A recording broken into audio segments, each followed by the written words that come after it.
அனைவருக்கும் வணக்கம்.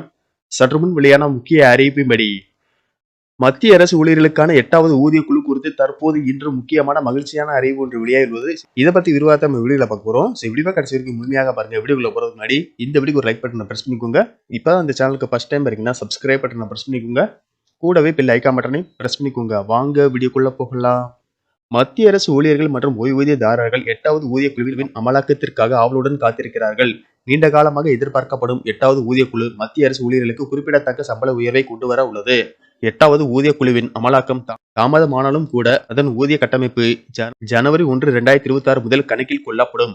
இந்த மாற்றம் நாடு முழுவதும் 50 லட்சத்திற்கும் அதிகமான மத்திய அரசு ஊழியர்களுக்கும் சுமார் 65 லட்சம் ஓய்வூதியதாரர்களுக்கும் பயனளிக்கும். ஊதிய குழுவில் பிட் அண்ட் ஃபேக்டர் ஒரு முக்கிய பங்கு வகிக்கிறது.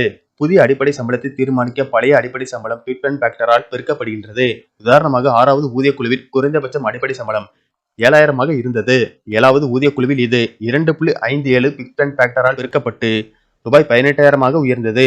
8வது ஊதிய குழுவிற்கான பிட் அண்ட் ஃபேக்டர் 1.92 முதல் 2.86 வரை இருக்கலாம் என்று எதிர்பார்க்கப்படுகிறது. எனினும் தற்போதைய பொருளாதார நிதி, அரசிற்கு உள்ள நிதி சுமை ஆகியவற்றை கருத்தில் கொண்டு இது 1.96 நிர்ணயிக்கப்படவே அதிக வாய்ப்புள்ளதாக நிபுணர்கள் கருதுகிறார்கள். பிட் அண்ட் ஃபேக்டர் 1.96 நிர்ணயிக்கப்பட்டால் தற்போதைய குறைந்தபட்ச அடிப்படை சம்பளமான ரூபாய் 18,000 35,280 அதிகரிக்கக்கூடும். இதில் அகவலைப்படி சேர்க்கப்படாது. ஆனால் வீட்டு வாடகை கொடுப்பனவு சேர்க்கப்படும். இது நகர வகையை பொறுத்து மாறுபடும். ஆணையத்தின் பரிந்துரைகளை செயல்படுத்தும் முறை நிறைவடைய 1.5 ஆண்டுகளுக்கு மேலாக ஆகலாம் என அறிக்கைகள் தெரிவிக்கின்றன. இருப்பினும் சம்பள உயர்வு ஜனவரி 2026 முதல் அமலுக்கு வருவதாக கருதப்படும்.